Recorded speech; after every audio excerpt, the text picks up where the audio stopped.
100k team for you. Obviously, prices have now changed. A lot of players have become much cheaper now post Black Friday.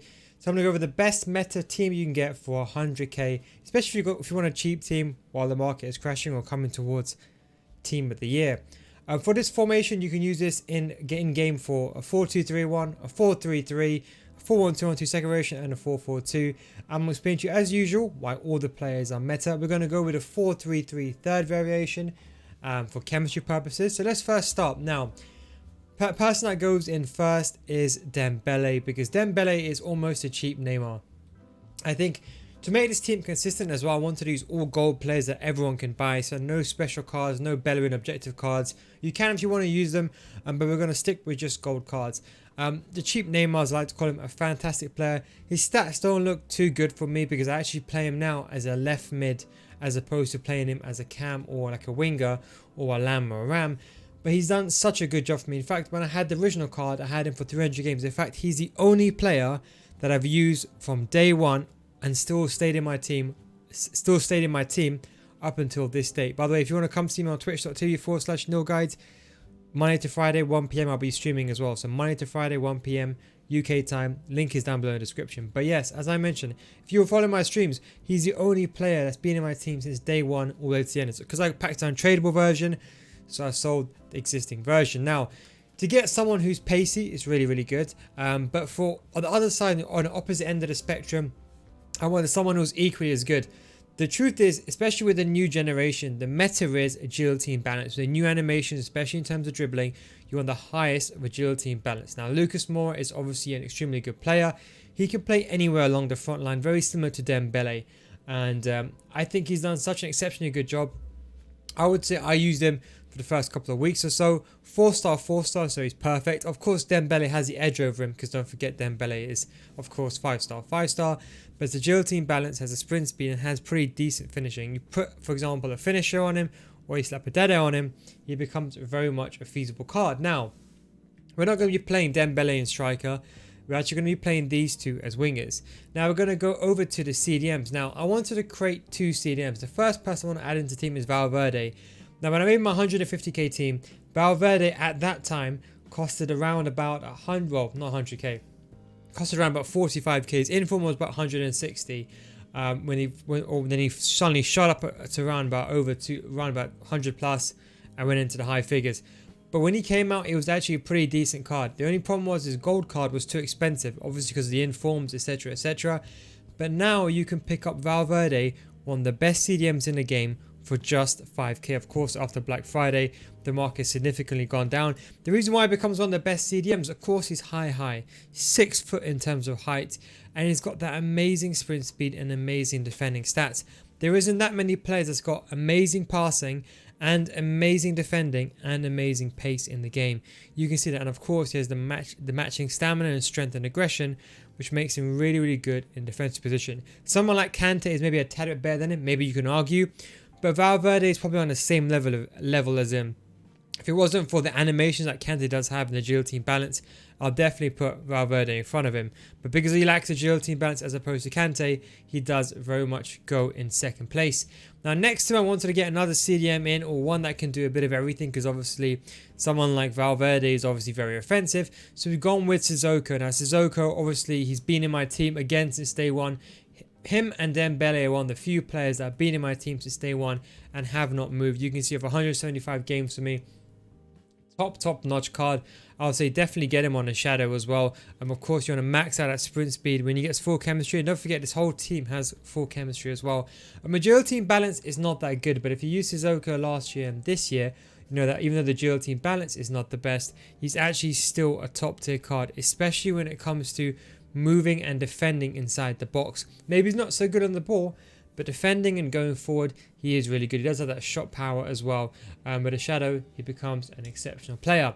So who goes in striker then? Well, that goes and falls into Ben Yedder. Now, Ben Yedder, a top tier player last year. He isn't as effective as he was last year.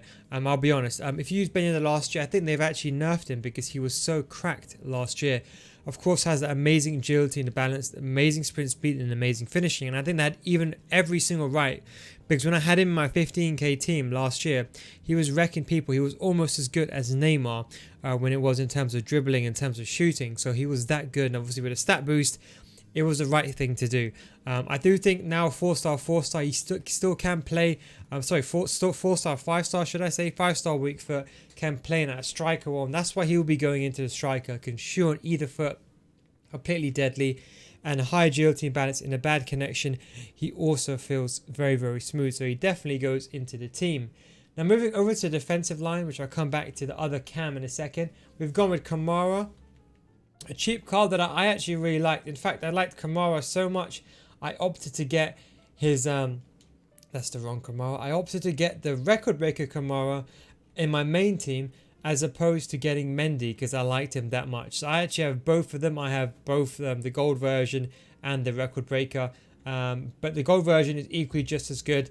Do not worry about his height too much because most crosses are now, I would say, chest height or ground level because they're now driven crosses. And of course, the amazing agility and balance, amazing sprint speed and amazing stamina. You put an anchor on him, he becomes an exceptional left back for only 700 coins, which honestly is a bit of a joke. Going into the opposite end of the spectrum with Mukiele, more of a combination of players. I would say Mukiele is obviously been notorious to be one of the best centre backs in the game, especially his flashback card as one of the best centre backs in the game. If you got his flashback card, it will definitely go straight into this team.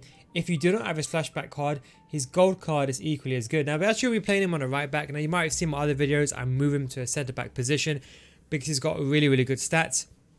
But I think as a right back, he's got 87 sprint speed. So although it's 83 pace, the sprint speed the most important. You put a shadow on that, that goes to 97. As you can see, he's got Nudge, got the good stand tackling, good jumping, slide tackling, everything you want from a right back. And of course, he is right footed at 6'2". So he can play centre back or he can play as a right back. Now moving over to the two centre backs.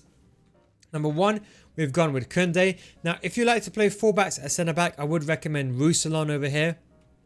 And that way you can move Mukiele in game. But just to make things a bit more, I suppose you can say applicable to the masses, because I think everyone obviously prefers centre backs as opposed to full backs. People are changing, but haven't changed as of yet. Kunde, top tier card. I recommend getting a shadow. And by the way, you're probably thinking, he's just saying shadow for everyone. Well, the truth is, pace this year is the most important thing.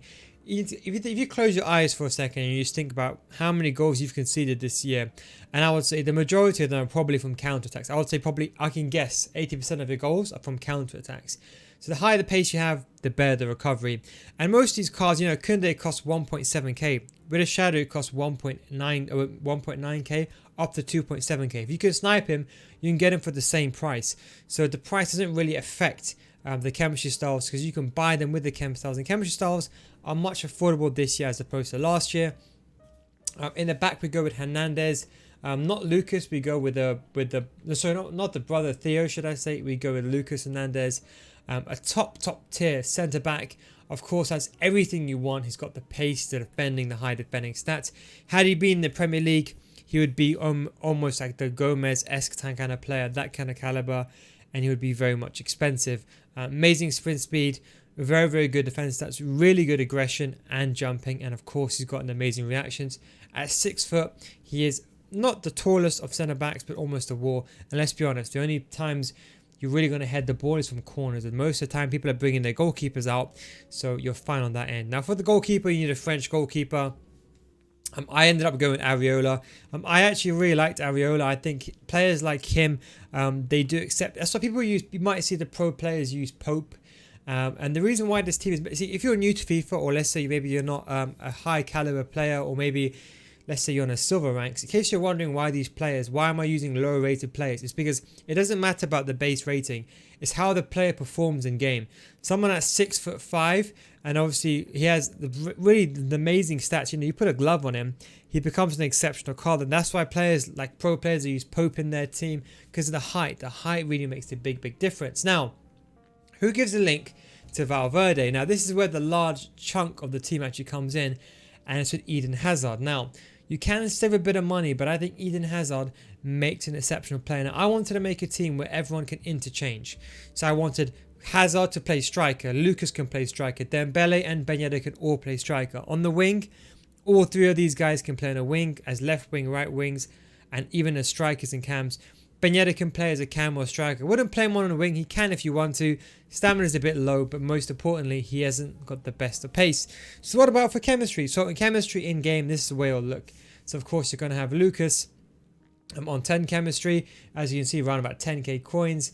Suzuka at 10k on 10 chemistry as well. Mukeli on 800 coins, an absolute steal. Kunde 1.5, Ario 950, Hernandez 1.3, Kamara 1.3, Ben Yedder at 14k, and Dembele at 8.5. So every single player gets chemistry, apart from Valverde, which is fine. He will get 8 chemistry in that position. So what you do to get 8 chemistry, you just get a Premier League, or in a situation, because we've got 2 La Liga players of chemistry, you just get a La Liga manager, and that way, for example, Zidane gives 7 chemistry to Hazard, and that's fine, and Valverde gets 8 chemistry, and that makes exceptional teams. How would you play this in game? We'll go with a 4-2-3-1 first. Ben Yedder goes striker, Hazard, and look at that team. And once you see the in-game formation, you can see how this really transpires and why this is the best amount of, or best team money can buy for 100k. If we go over to the 4-4-2, a very, very similar story in the 4-4-2. This time we'll have Dembele and Yedder and strikers, both got 5-star weak foot, can shoot on either foot, and very, very clinical. And the 4-2-3-1, Hazard can also play as a cam or that second strike as well. If you go to the 4-1-2-1-2 second variation, I would go personally with Hazard in left centre mid, as in the get forward card. I think he works really, really well there. That's where I'll play it in a 4-1-2-1-2. If I was going to play a 4-3-3, the way I would do it is I'll put Hazard in midfield, and I'll put Lucas and Dembele as well on the wing. Don't forget Hazard can drop in the midfield. Don't forget Hazard can play like a centre mid because he's got those passing stats. And if we're going to be using my 3-5-2 formation, I'll put Dembele on stay forward, or you can put Lucas on comeback and defense. Dembele, the problem is that he hasn't got the best of stamina. So if you're going to do this, it has to be done something like this. Put Hernandez in the middle, and there you go with it. That's in terms of the 3-5-2. But anyway, guys, hope you enjoyed this video. Don't forget, if you do enjoy more squad builders like this, I have more on my channel. You can subscribe for more content like that. Don't forget, I do stream on twitch.tv/NealGuides Monday to Friday, 1 PM UK time. Link will be down below in the description, as well as my Patreon links, and all the links on my social media like Instagram and Twitter are all down below as well. Thanks for watching, boys. Take it easy and have a wonderful day. Catch you next time.